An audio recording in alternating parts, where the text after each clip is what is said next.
Alright guys, Dave Choi here with another SyntaxMakers status update video. So this is going to be video number 4.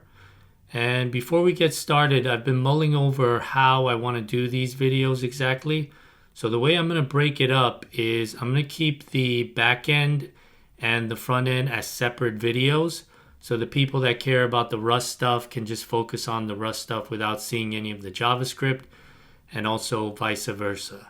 So in this video, we are going to be doing the Rust specific backend stuff. And yeah, let's get started.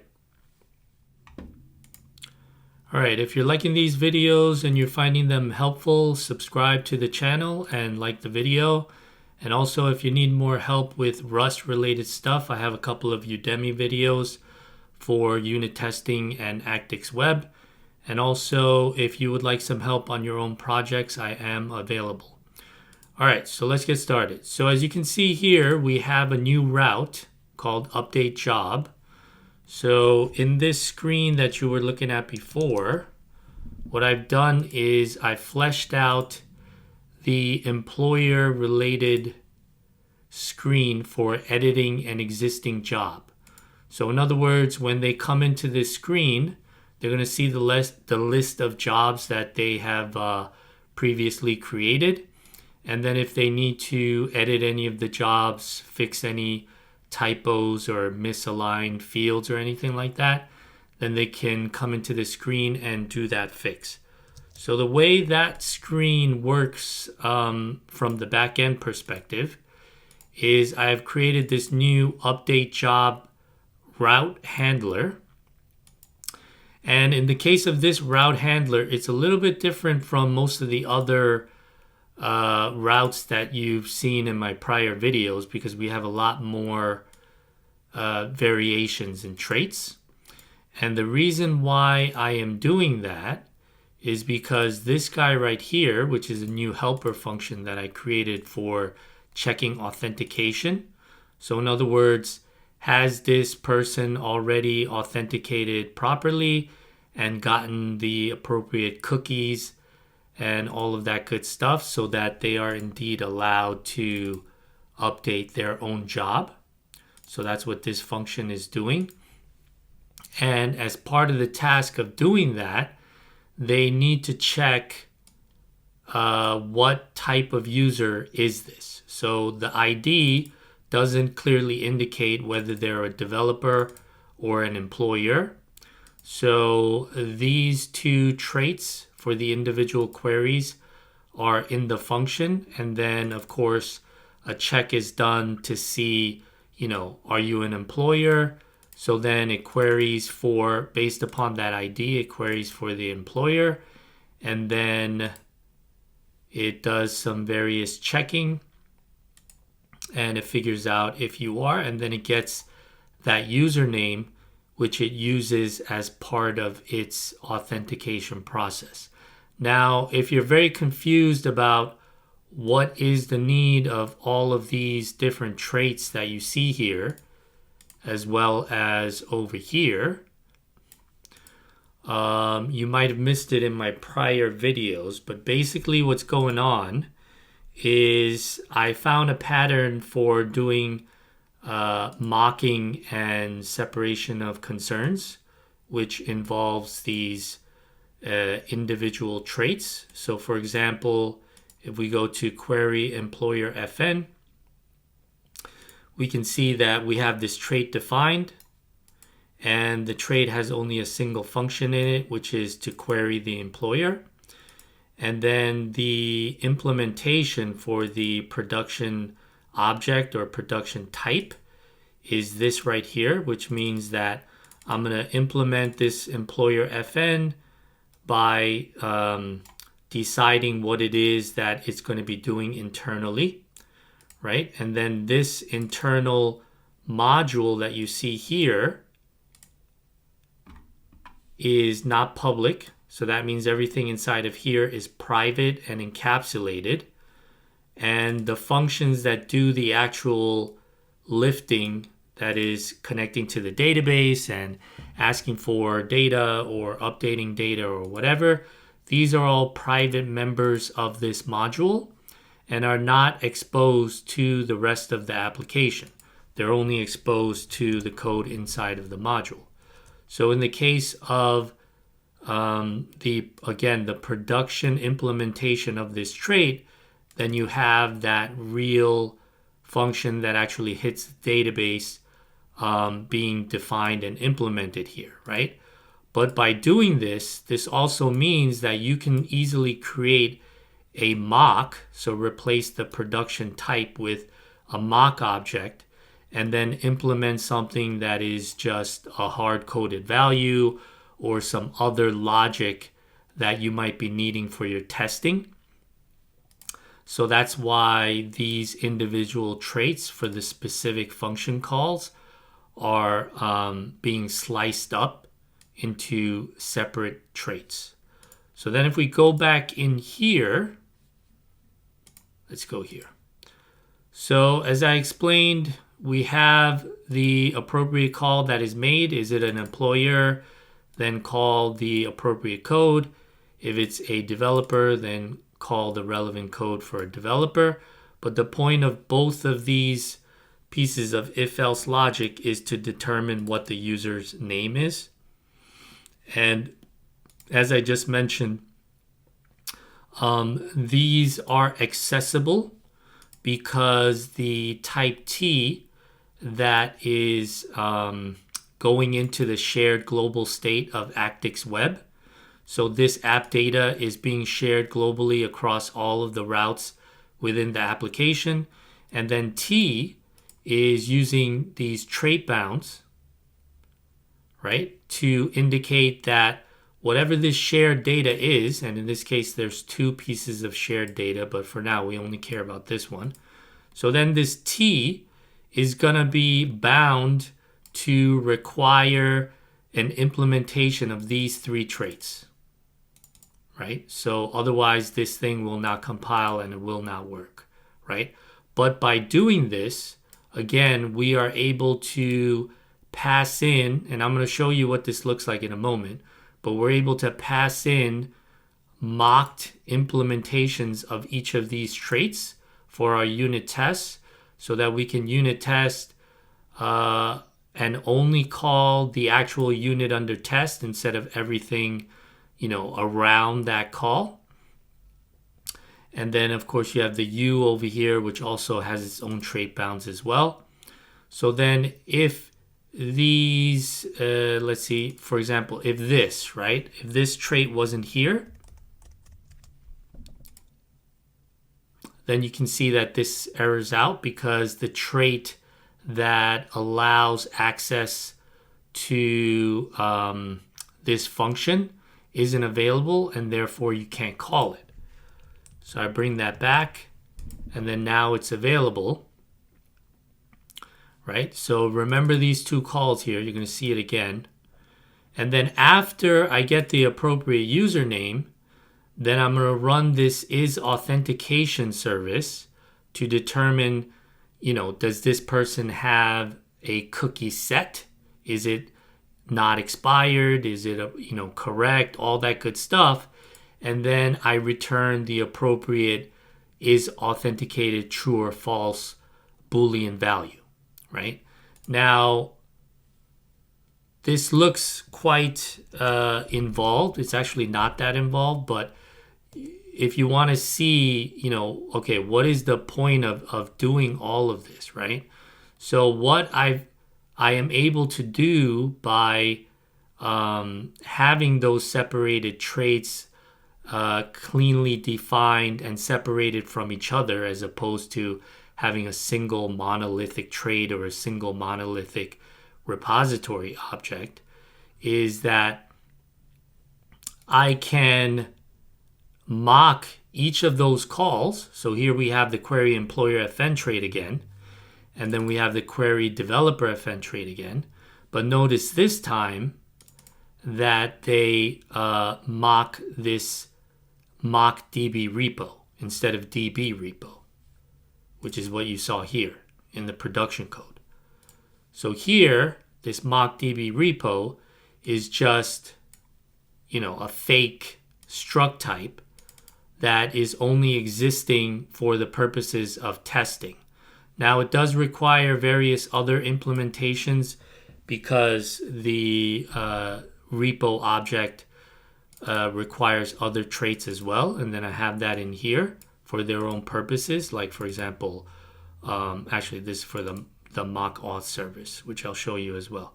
But to say that a type will be used for repository purposes, it needs to implement repository, right? So that's another constraint on the repo itself.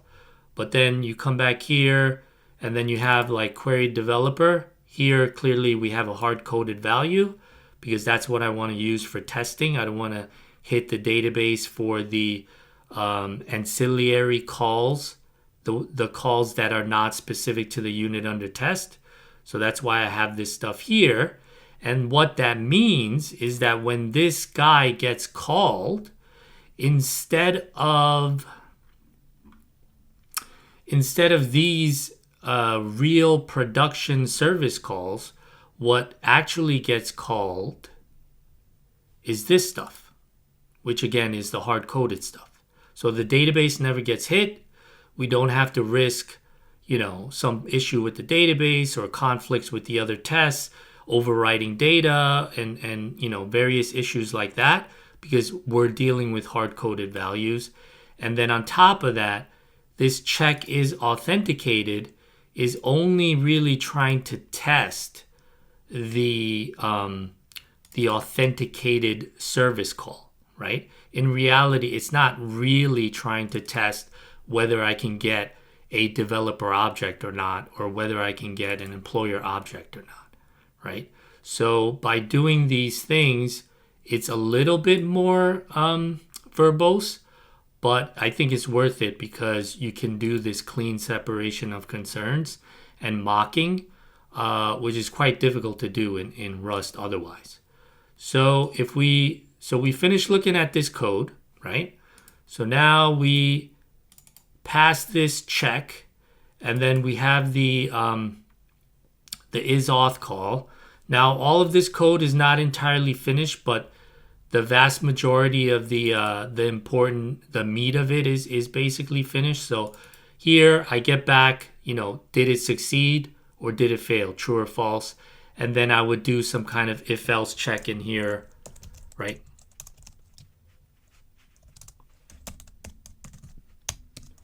So if it failed, then I would return like error something, blah, blah, blah, right? I mean, I could just copy and paste this if I wanted to as well, but I think you get the picture. So after that, assuming this part goes through, then we have the ability to update the actual job. Let me just get rid of this. So we have the ability to update the actual job, and we're taking in the data, right, as JSON, and then we're converting it into this repository model. So this is a route level model. This is a repository level model. So I have to translate between the two. And then I make that call, assuming it was successful. Then I return no content because I'm updating existing data. So there's not really any need for me to return anything. And then otherwise, if it fails, I want to prevent kind of more information that is necessary from leaking out from my server. So I give a very specific error message in order to control exactly what I expose during failures. And if we want to take a look at the tests for update route, again, we have these here that are necessary because those T types are being passed in from the app data, and then the app data is passed in to this guy. So that's why these extra traits are needed, even though they're not called specifically, in the body here. They're only called in here. So then if I go to the test, you can see again another mockDB repo. I have my update. I'm returning nothing from the update. What else do I have?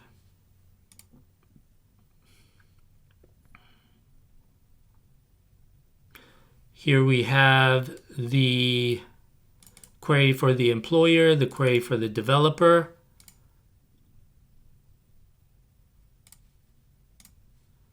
And then we have our actual test update job route.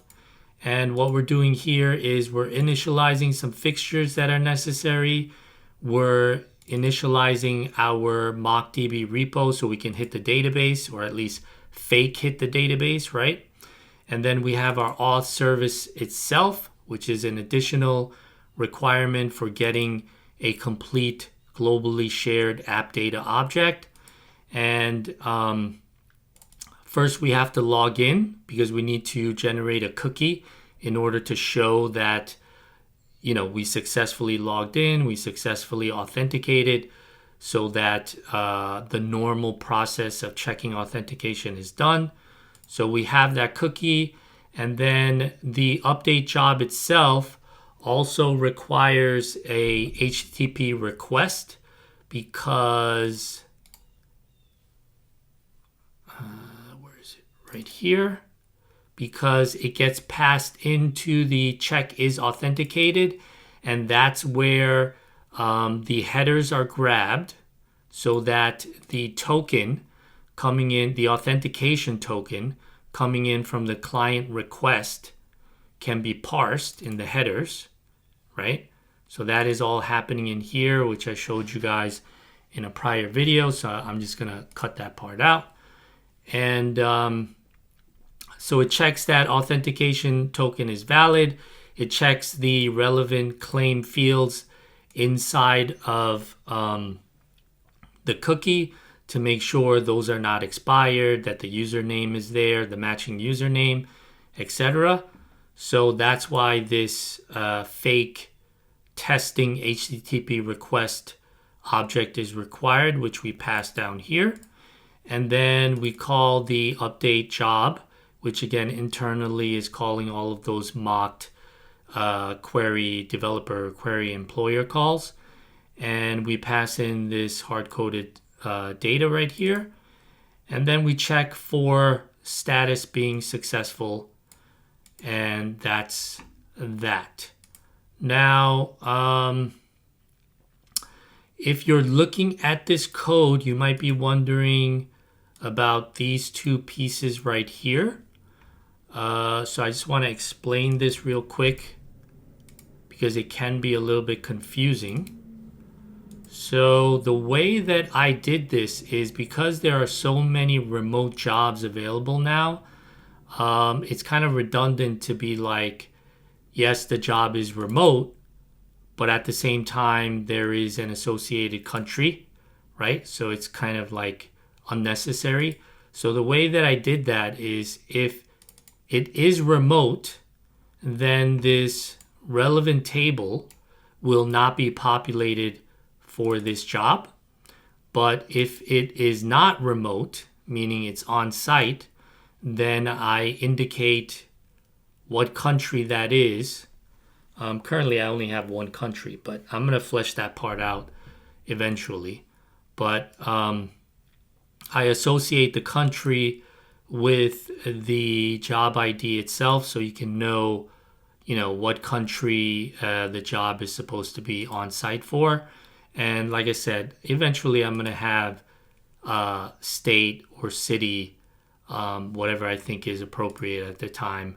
But those are kind of, little detail type stuff that I'll get to eventually. So yeah, that was a quick status of the code. And let's just run a test.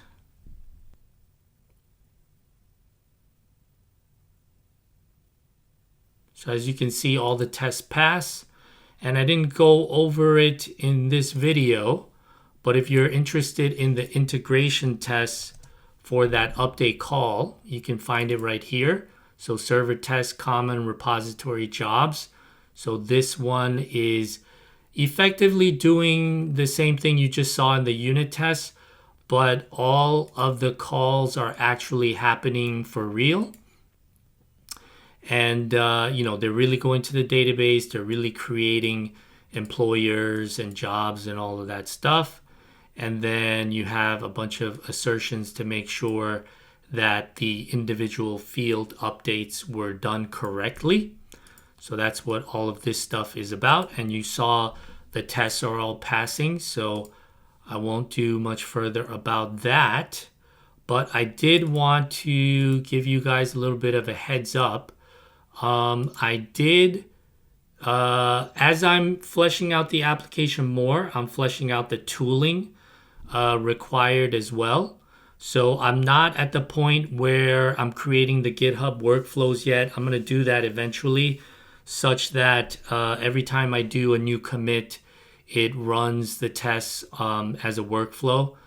I'm going to get to that eventually. But for now, for local testing purposes, specifically where I'm doing integration tests and I don't want things kind of stepping all over each other, I've decided to create a independent testing specific Docker image for the database. So that's going to be here. Just be aware the folder for that data is named differently from the prior. So devdb. Everything else is pretty much the same, but I am running, unlike, the original Docker image where I have both the server and the DB running on Docker. This time I'm only running the database on Docker, and I'm running the server. I'm running the server on my local because just the logs are easier to see inside of VS Code. I don't have to bounce around in between the Docker desktop app.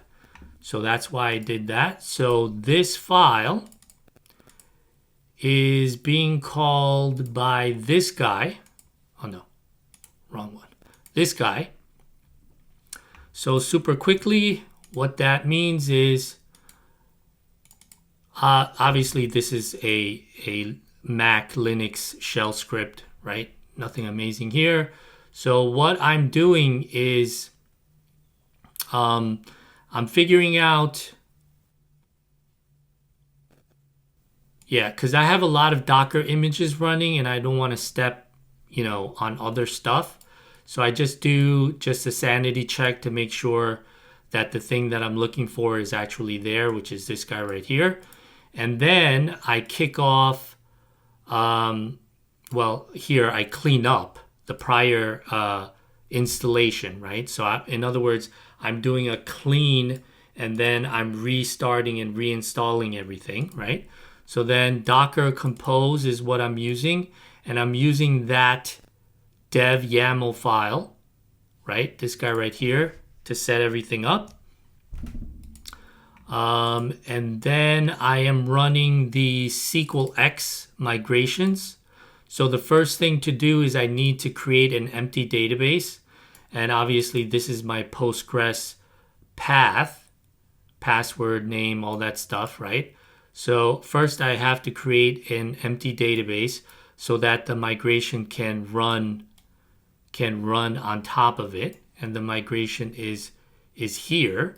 And if you notice here, I've also eliminated all of the prior testing data inserts, because I wanted the migration schema to only set up the schema, the tables, the fields, that sort of thing. And I wanted to keep the testing data in a separate file. So that's what I'm doing by removing the inserts that you saw previously. And here is the call to add that testing data, right? So all of that testing data. There is a small bit of job-specific testing data that I still install from the fixture code. So that's, where is it? That's this code right here, setup data. So this is setting up the jobs because it's a little bit more convenient. The code is a little bit more flexible than SQL. So I just do those jobs from the fixtures, but everything else is set up with this call. And then I run my tests, right? Make sure everything is running, working properly. And then I run the actual application, which you saw before, which I removed a bunch of the print line statements, and now we're doing, real logging and stuff within the application. So yeah, the app is progressing. If you have any questions, especially with the testing and stuff like that, definitely leave a comment. And as always, all of the source code is available on my GitHub. And again, if you like the video, subscribe. Thanks.